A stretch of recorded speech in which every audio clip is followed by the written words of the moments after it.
At Bethnal Green Technology College, staff within the science department are developing work to bring disability equality into the curriculum. What would you find hard to do? What would school be like if you couldn't hear? Hannah Beth, teaching this year 9 class, and Maddie, teaching this year 7 class, have planned these 2 lessons together. Oh, yeah, fantastic. Okay. Both groups of students are being asked to consider a range of impairments and then the ways in which people with those impairments are disabled by physical barriers and by other people's attitudes. A lot of the students showed quite positive attitudes and they were quite comfortable talking about it, and I think that's a really good thing to encourage in them. Hannah Beth and Maddie made sets of cards for sorting about impairments and their causes. They've included visual cards for students with English as an additional language who need them. In today's lesson, both groups of students have been given a house plan and asked to identify the barriers in the house for a disabled person who uses a wheelchair. How would you change that house to make it so that person was not disabled anymore, so they could do anything in the house? You can have lower sinks. Excellent.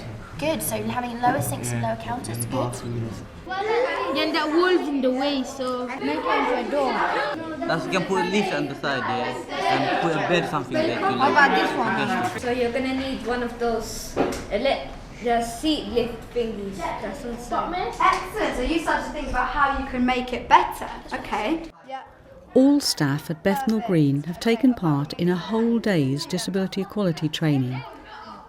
And Maddie and Hannah Beth's planning for this lesson illustrates the social model of disability. I think when Maddie and I discussed it yesterday, we were talking about how a disability isn't necessarily coming from inside the person or due to the person, it's due to the society that we live in. And I think that it was really important for the students to see that things that we do can create disability for people in a sense, and that if we're considerate of it, we can help to reduce the number of people who are falling into the category of being disabled, because we can change things about the way that we live that can maybe help them to live in the same way. Great. So you can live your life with an impairment, but you don't have to be disabled. Yeah, I think that was what we were trying to get across today. Someone with hay fever. No, someone with Lyme fever. This year 11 science class are also looking at impairments and at how the Disability Discrimination Act defines disabled people. No, my granddad is disabled. A person has a disability if he or she has a physical or mental impairment which has a sustained and long-term adverse effect on his or her ability to carry out normal day-to-day activities. Catherine is using this discussion as the starting point for a programme of work on genetic impairments. Staff at Bethnal Green are convinced that bringing disability equality into the curriculum benefits students. In terms of responsible citizens, yes, definitely, because it's raised the profile of it. And I think we do need to make young people especially aware of all different disabilities, different types of people, different race, sexuality. I think they're all things that children need to explore in school, because they're often subjects that people outside sort of the school environment, they don't know much about themselves, so people are scared to talk about things if they're not aware of them themselves. So I think teaching it through the curriculum makes it really sort of integrated, so they can actually say, oh yes, actually, that comes into this and that comes into that. And it's to make them aware that it doesn't matter what your physical or mental ability is, you can still achieve and be really successful in what you choose to do. You just might have to do it in a slightly different way, but it doesn't mean you can't do the things an able-bodied person can. Catherine and other staff at Bethnal Green are taking a very positive, problem-solving approach to their work on impairment and disability. I think it's important to take that approach because everywhere in life there are barriers, but there are small things that everyone can do to reduce that, so it's not a barrier. So there are no barriers between different people.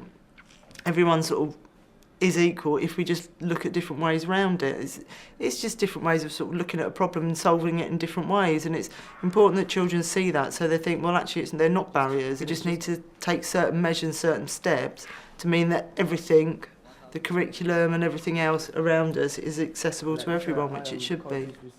I think we should make people work together on it, because in primary schools is where It's kind of actually bad for people with disabilities, because while I was in school I was being bullied because I had dyslexia, and it was quite severe and not many people helped me, and I was kind of always on my own because I was singled out because I wasn't as smart as others.